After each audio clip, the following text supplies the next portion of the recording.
Okay, bees, friend or foe. All right. There they are. You can kind of see them coming and going here. And, if you don't swat at them, even if they're buzzing around you, and you don't swat at them, as you see, they were out here flying pretty good. A lot more of them earlier. I didn't like the footage because I couldn't see, but they were coming and going pretty heavy, especially in this area where I'm standing. And let me see if I can zoom in a little more.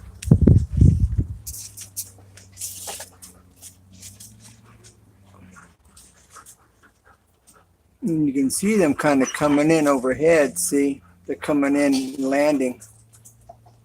I'm gonna have to get rid of them. I'm hoping to maybe get some honey. They've been here a short time, and we definitely don't want them continuing to grow their nest because they grow daily. So I am like, hey, Arizona tourists, how's it going, bro? Yeah, I don't know how well you can see these bees up there. My camera is probably about 2.5, 3 foot away from this opening on Zoom. And you can see them kind of flying in overhead.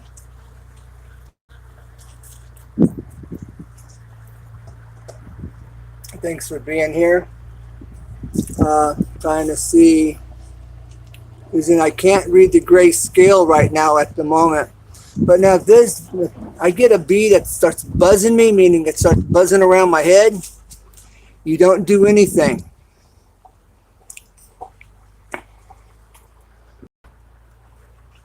Oh, you can see my hand. All right.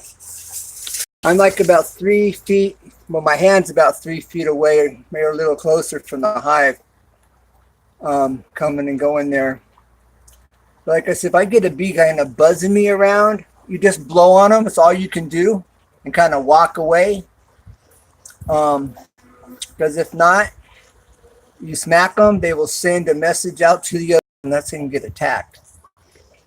So as long as you just, even if you get stung, you just walk away. Don't make a big deal of it. Just keep your cool. That much I know about bees. Other than that, I don't know a whole lot. I'm going to have to get rid of them. I'm going to show you my dog, how I can put my hand in his food bowl.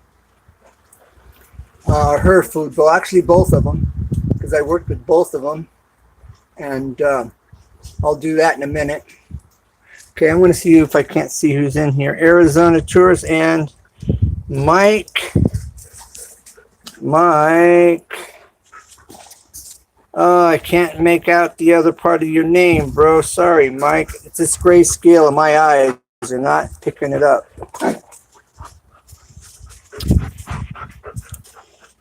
Well, thanks for being here. I appreciate your guys' time. Yeah, I'll show you I can put my hand in my dog's food while it's eating. And I'll show you that in a minute. I'm going to put you back up here and show you these bees. I wish the Zoom worked a little better. I got a 5-gallon bucket here I can stand on and get a little closer. So I'm going to try that. And as long as I keep my distance, I'll just be up a little higher so you can see it a little better. There you go. Now I'm up on this 5-gallon bucket. But I wouldn't get any closer than this. Because I'm physically away about maybe 3.5 feet. And they're not blowing around like they were. There was quite a few of them out here. Now the wind's starting to kick up.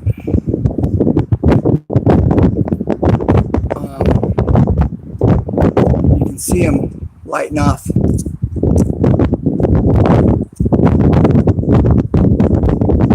And so I thought this would make a good live stream. I'm going to do another live stream after I end this one, where I'm going to be finishing or trying to finish the staining and the custom clear coating with the pearls on my stump footrest, my footstool. That'll be the next one. And so you can see these bees just zipping back and forth, coming around.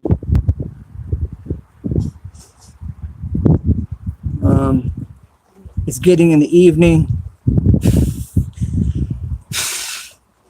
I've got one kind of buzzing me a little bit here. You know, they're guard bees is what they are. And that's why you don't swat at them, just blow on them. They don't like the human breath. All right, I'm going to give you another view here.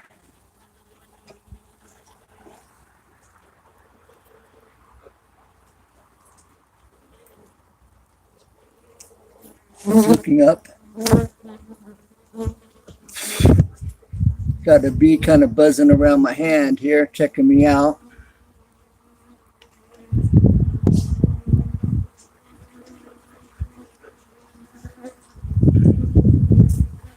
I've got a few more buzzing me, so I'm backing off. And see, they backed off.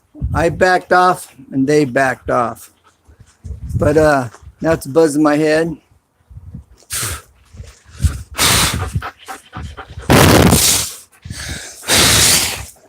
Down, girl. Down, down. He is buzzing me. He is buzzing me. All right. He's still buzzing around right there. Can you hear him? Still buzzing. You don't want to do anything, any big movements. But he's definitely letting me know that I need to get out of their territory. Down, girl. Down. All right. Let me get back over here now that he's gone. And, yep, he was doing his job. See, great guard bee doing his job. The queen would be proud. The queen would be proud.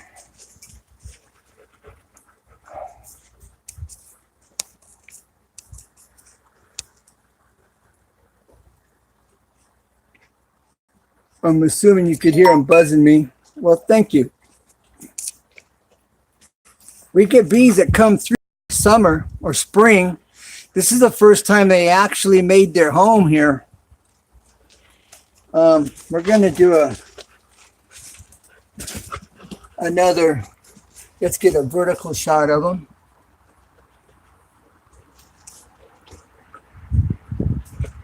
Get that vertical shot.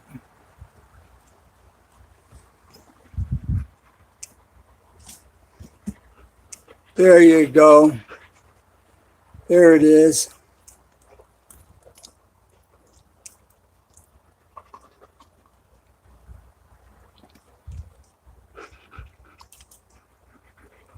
And then I've got some in here as well.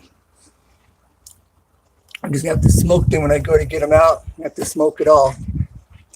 You use pine needles for smoking bees in a bee smoker. I guess you could take pine needles and put them in, wrap them up in newspaper maybe, and get them out. I mean, because the smoke kind of, it's a sedative for the bees. And pine needles, from what I've heard from some beekeepers, is the best way to smoke them. It's a sedative again. It makes them just kind of tranquil. And but like I was starting to say, Yeah, I'm out here in the desert. And these bees like coming down and drinking out of that water faucet. You'll get 3 or 4 of them in the faucet right there where it's dripping. And so anyways, I'll show you my dogs, how I can put food in a bowl, put my hands in that bowl, and they, that's my dog, won't have an issue with my hands being there. So we'll do that now. All right. Let me get a little bit close up before we change direction of this live stream. We are coming and going. All right. Get the overview. Trying to see them coming and going, those little dark specks. It's the end of the night, and so, you know, they're making their last trips out and in. And they settle down about this time because there was like almost like a swarm of them out here coming and going earlier. The footage on that video was not very good. I might upload it just for GP because there's some good shots of these bees and this how big that swarm of them coming and going was. So all right, I'm going to turn this camera around. Okay, I'm still on Zoom. I got to zoom out. Got a bee buzzing me again. Got him buzzing me. Look, buzzing me. See that bee? Buzzing me. See him? I guess he didn't like his picture being taken. He's still buzzing me. Look at that. See him? No, my dog's trying to bite him. All right, so I'm going to put some food in their food bowl. Food bowl. This is Summer Breeze. That's my girl. That's my girl. Yes, my girl. She's a Shiloh Shepherd. Shiloh Shepherds are relatively a new breed in the dog world. And they use them for companion dogs. They use Shiloh Shepherds for seeing-eye dogs. They use Shiloh Shepherds for law enforcement. And this is the kind of dog you'll see like at the airport or something like that. This bee's still sitting here buzzing me, hanging out.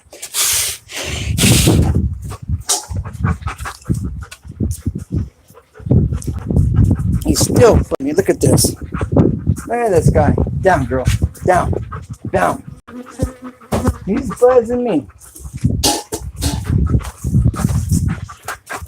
Okay, they definitely do their job, those guard bees. Hey, my Sky D5, it's good to see you here.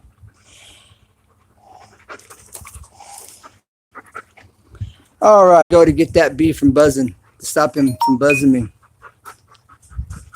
I'm like about 20 feet or better from their hive right here.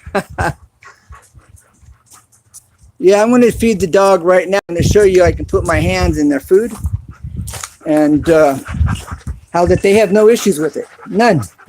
But I have training videos.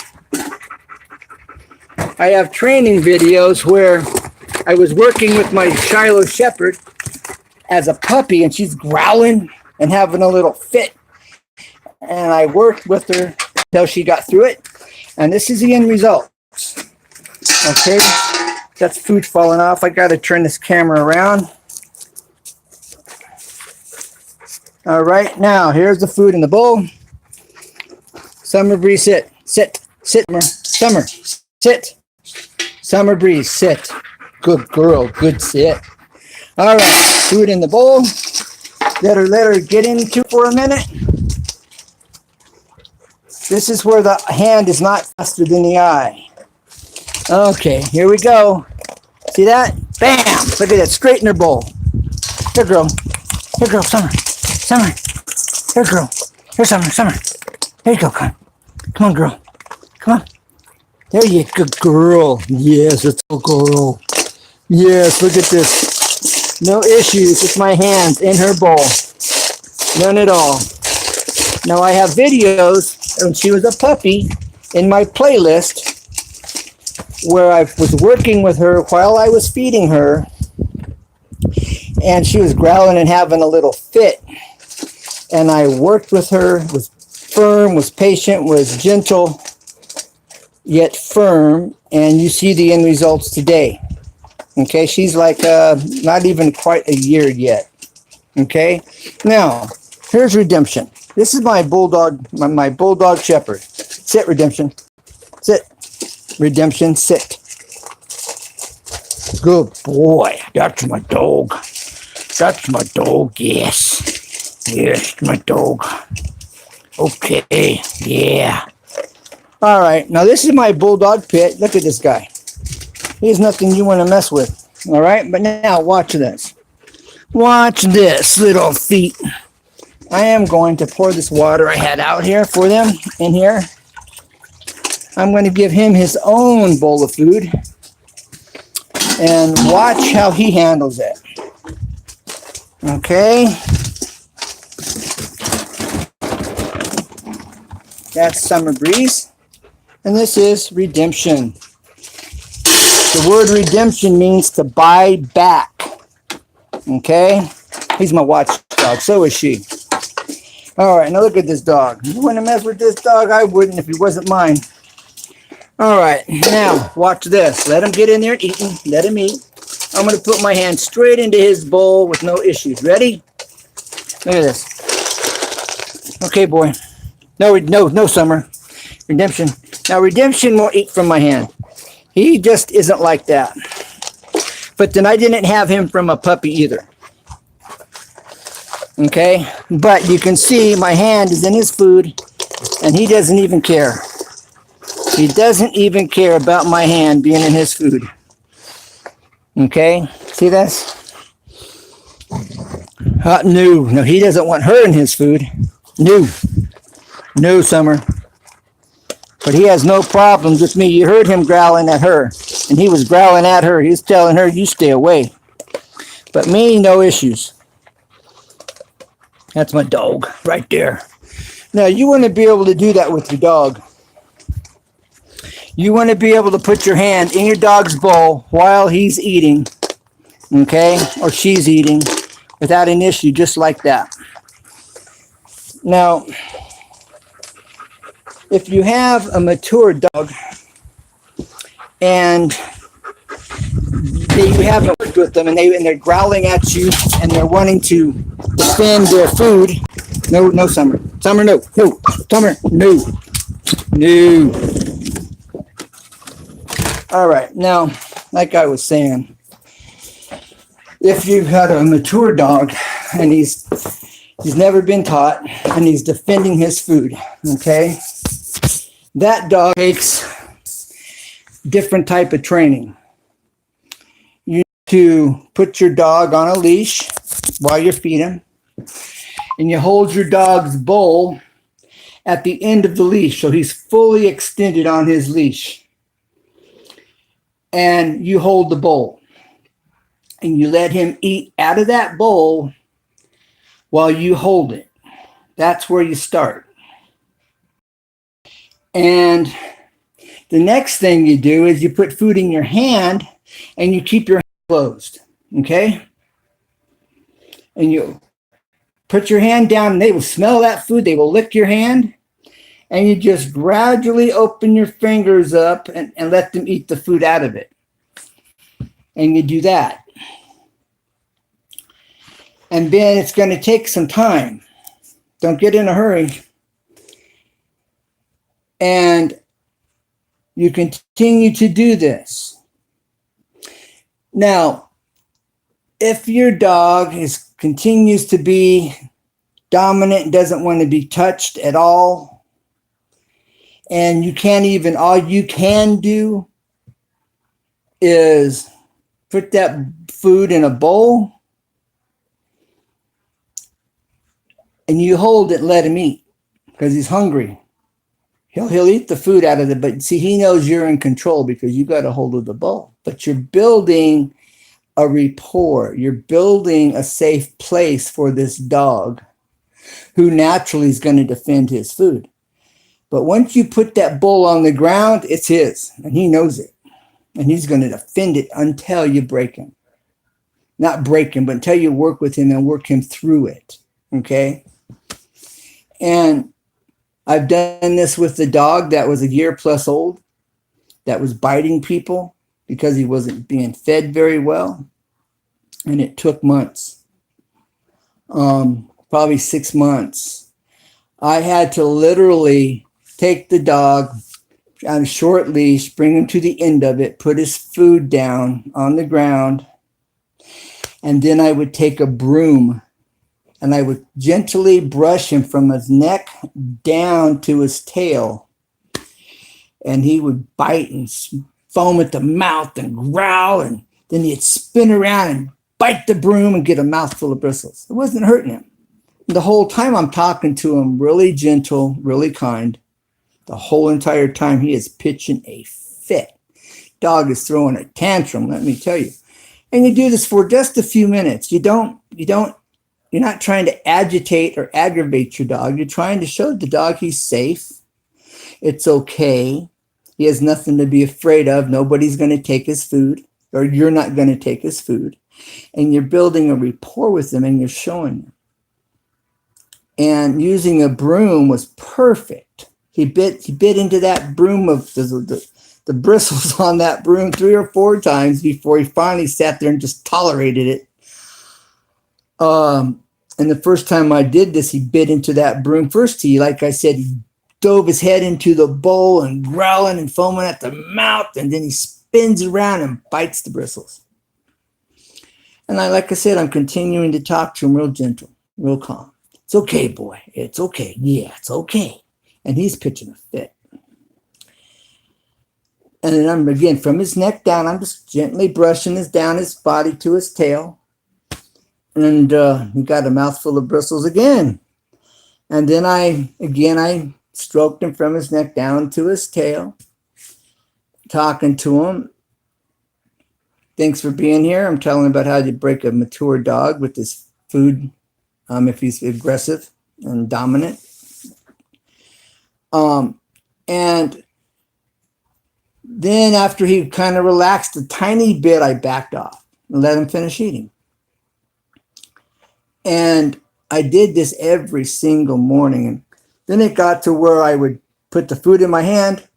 I let him sniff it, smell it. I'd open my hand up. He'd be licking my hand, actually. I'd gradually open my hand up, and he'd be licking and eating the food right out of my hand. I'd open it up. And I'd do this 3 or 4 times. Then I'd take the bowl and I'd bring it to him. And I would hold the bowl in the air just underneath his nose. And he was hesitant, but he would eat. This was Akita I was working with.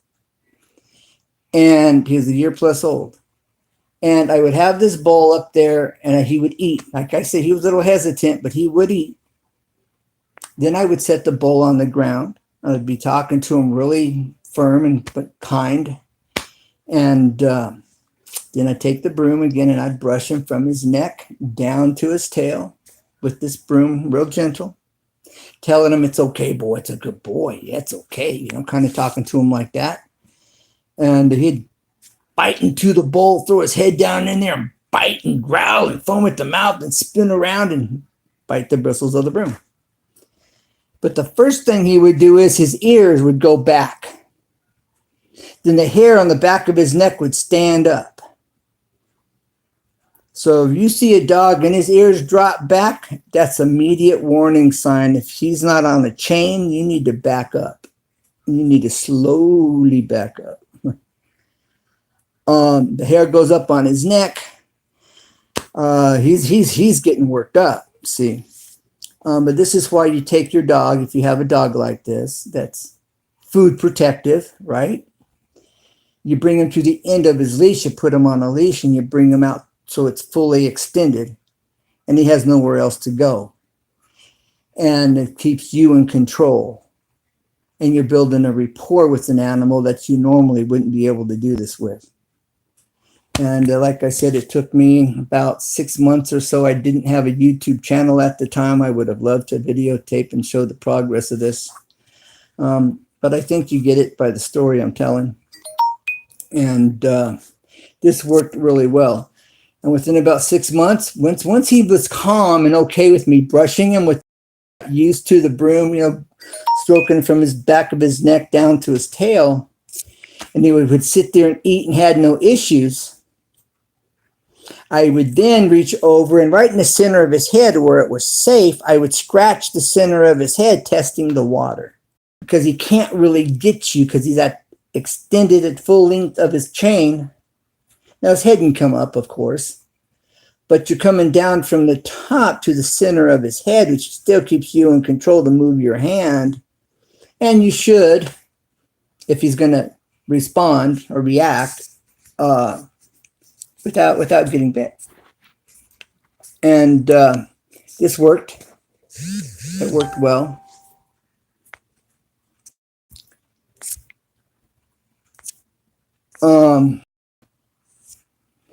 So this is what I've done. This is what worked.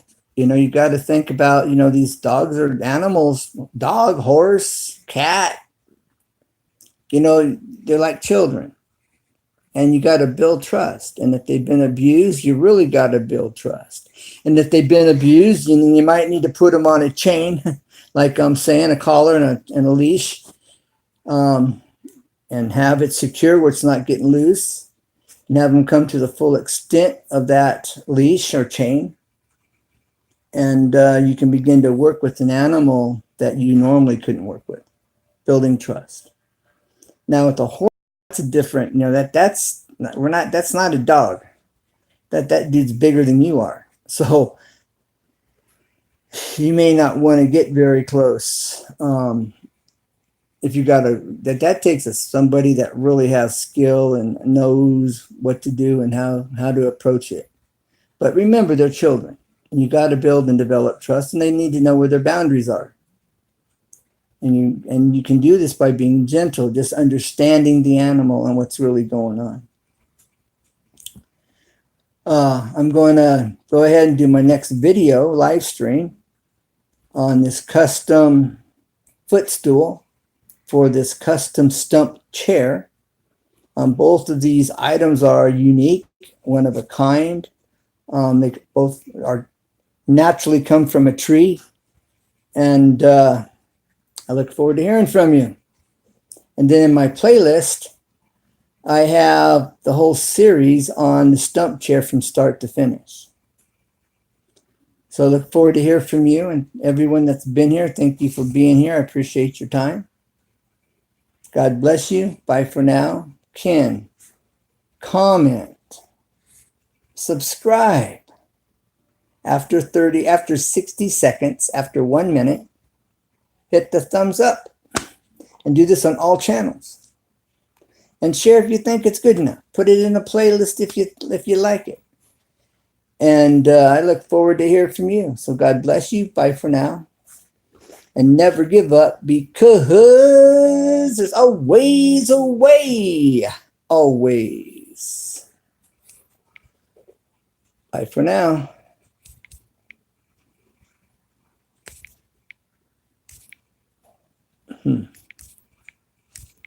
It's not working. It was supposed to work. It's not doing its thing.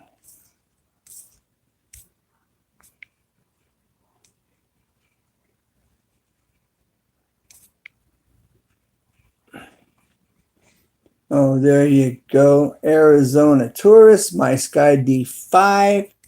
It's not broken. Fix it. True 777.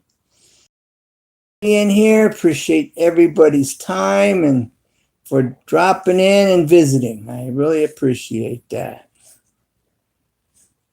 Arizona Tourists. If it's not broke, fix it. That's right. Good channel. My Sky D5, good channel. Arizona Tourist, good channel. True 777, good channel. And I really appreciate everybody for being here.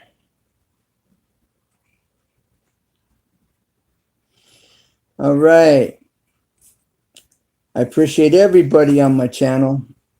Everybody. And, you know, united we stand, united we make it happen. Supporting, watching videos, taking the time to comment, taking the time to watch the videos. If it's not an hour video, you know, and you can watch 20 minutes of a video or a half hour or 15 minutes or however long it is.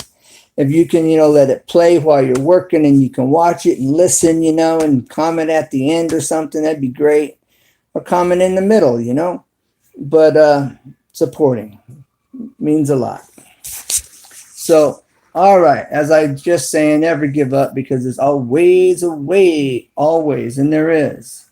Sometimes you just got to search to find out what that way is to do it, to finish it.